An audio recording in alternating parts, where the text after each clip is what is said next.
Remember, running away is a valid solution to your problems, at least in Call of Cthulhu. Hey everyone, it's me CJ. In this episode, I am going to cover the unique chase rules of Call of Cthulhu. Chase scenes takes a bit of setup to start, and it may seem unfair at first, but it is all intentional, because it is designed to maximize drama and tension for a horror role-playing experience. If it is fair, then it won't be a chase scene, it will just be a race. Anyway, let's cut the chit-chat and look at how chase scenes are done in Call of Cthulhu.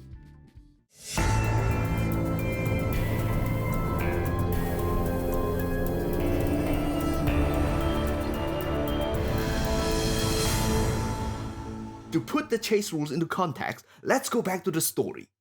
While on their globe-trotting adventure, Scott couldn't help noticing that Lucille regularly falls into her down and depressed state. To lift her spirit up, Rosalind suggested that he get her a surprise present for her fast approaching birthday. And she knew exactly where he could find some great presents. But sneaking away from the ship undetected is a much tougher challenge than he expected. He never noticed the shadowy figure following him all the way to town. It didn't take him long to find the shop Rosalind told him about, but before he could get inside, he was blasted by a car's headlight. Blinded, all he could hear was the sound of revving engine hurtling towards him.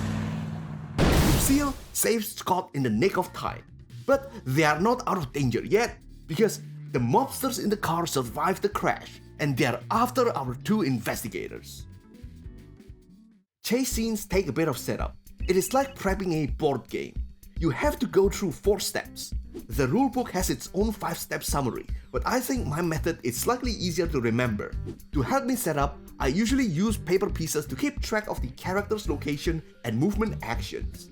You don't have to use it in your actual game, but it helps me illustrate the rules for this video. Step 1. Make movement rate adjustment. Each participant of the chase has to roll Constitution to maintain their stamina for this chase. If they fail, their movement rate is reduced by 1 point, and if they get extreme success or better, they get an additional point. Once you're done, line the characters up according to their adjusted movement rating, with pursuers and escapees on 2 separate rows. Treat number gaps as empty slots. Like, for example, Scott's current movement rating is 7, and Lucille's is 9. So Lucille is located 2 spaces in front of him. This is where you can start excluding participants from the race. Pursuers slower than the slowest escapee is left behind. They are just cut out of the chase, they're gone. Also, the escapees faster than the faster pursuer has the option to just leave the chase and successfully escape. Lucille has the option to just leave Scott behind with his pursuers. But is she going to do that? Well, that's your answer. By the way, had Scott rolled better and the mobsters rolled badly, it would be a completely different story. If all escapees got higher movement rating than the fastest pursuer, then they could choose to escape without having to do a chase scene at all. But of course, sometimes your keeper has spent hours and hours designing a chase scene, so he or she might just fudge the die roll to make the chase scene happen anyway. Step 2. Assign movement action. Those who are still part of the chase are assigned movement actions. By default, the slowest participant always get 1 movement action. In this case, they are the pursuers and escapees at movement rating 7. Then assign movement actions in relation to their movement rating. The participants with movement rating 8 gets 2 movement actions, and Lucille gets 3 movement actions because her adjusted movement rating is 9. Step 3. Place the pursuers and escapees in position. Keep the pursuers and escapees in the same relative position to their movement rating, and lay them out along the chase locations. The slowest escapees is always 2 locations ahead of the fastest pursuer. The keeper can overrule this, of course, and make it only 1 location ahead, but it will make the chase scene much more dangerous. Step 4. Determine the chase participants' turn order according to their dexterity, just like combat. Okay, that's it for the setup. But before you start, it would really help if the keeper clarified the context and the win condition of the chase. Perhaps they just need to survive for 3 rounds, or maybe they just need to reach a certain location. But in this scenario, Lucille remembered that her Uncle Phineas was doing a stakeout on a group of cultists nearby, and he is heavily armed. So their win condition is to get to him so he can drive the mobster away. Lucille gets to go first. She realized that she had run too far ahead of Scott. She had managed to slip past a locked gate through a gap, but Scott is too big to go through it. Now she had to go back. Just like combat, in their turn, investigators can move, attack, do other things and so on. But the difference here is that they can use as many of these actions as they have movement actions. Lucille can spend one movement action to move between locations. Distance between each location doesn't have to be uniform.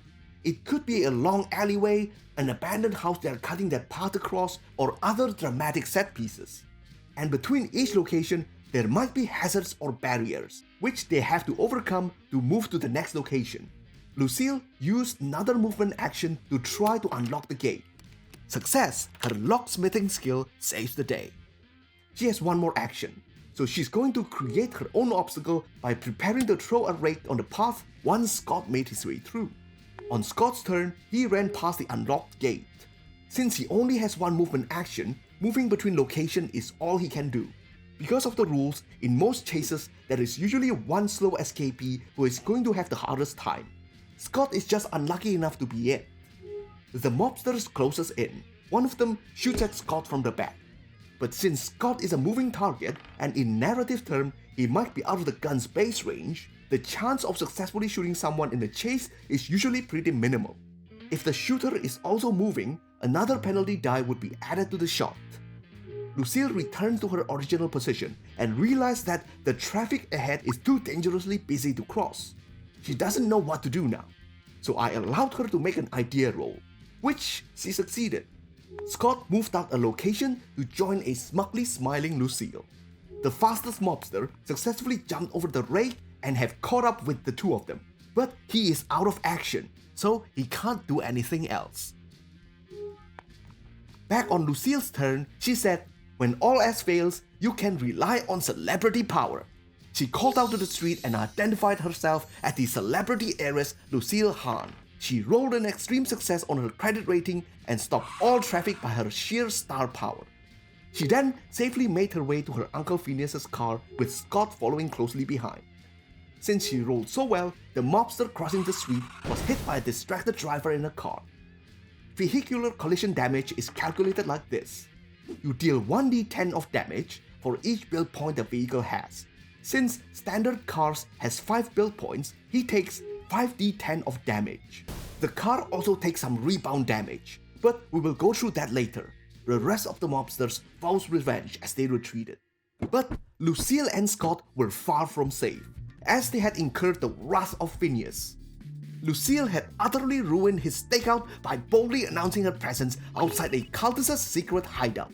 Not only that, they have also revealed his location by jumping into his car. They have to get out of there ASAP. Phineas ordered Scott to take over the steering wheel and grab his rifle. Now we have a vehicle chase scene. The setup is just like a normal chase sequence, with some alteration. You use the vehicle's movement rating and substitute most other skills with the drive skill. Step 1. Make the movement rate adjustment roll using the drive skill. Only the driver gets to roll.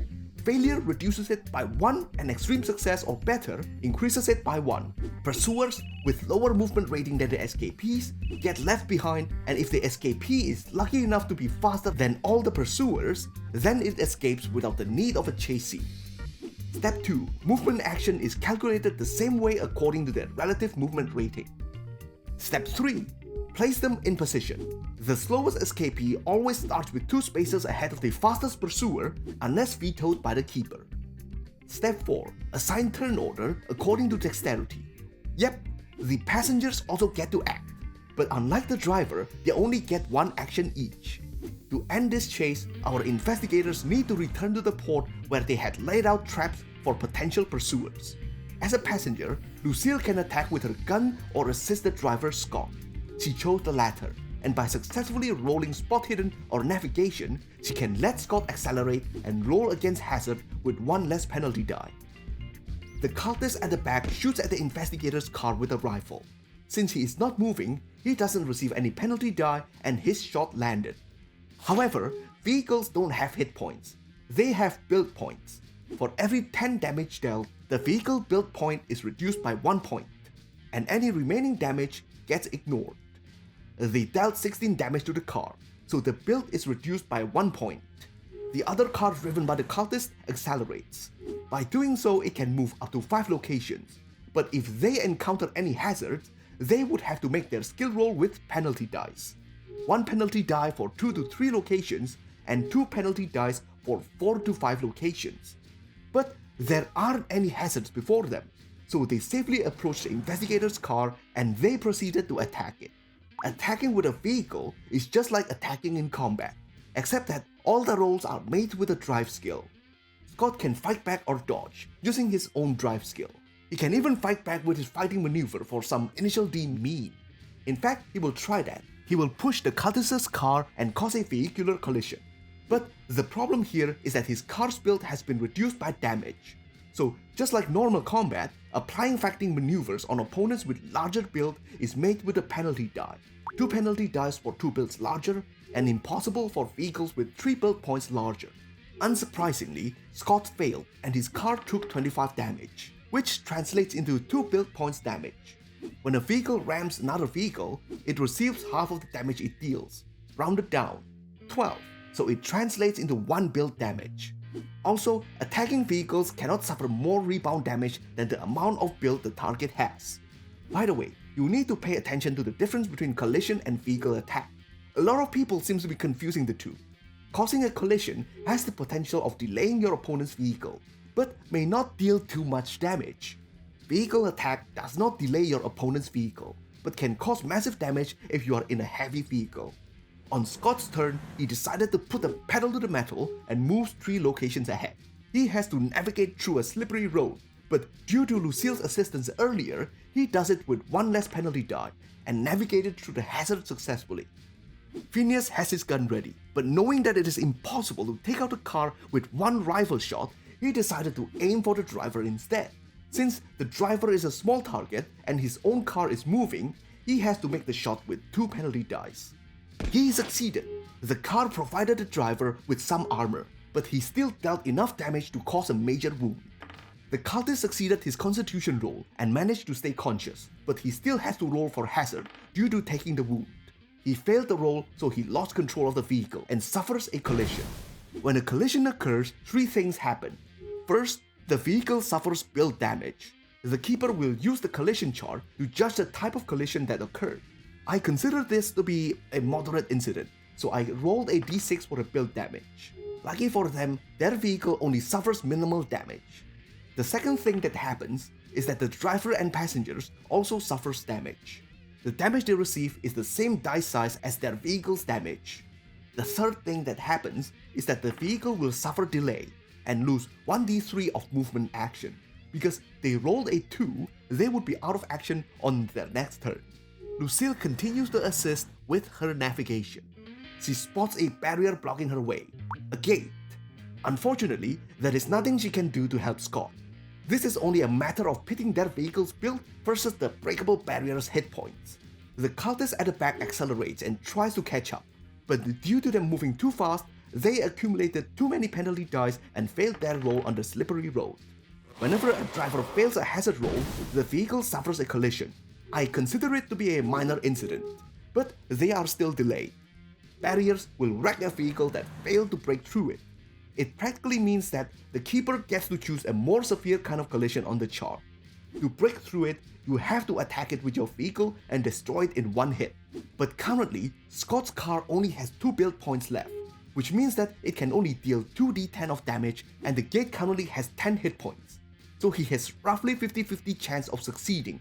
If he fails to break it in 1 hit, he will experience a collision in addition to the attack rebound damage to his own vehicle.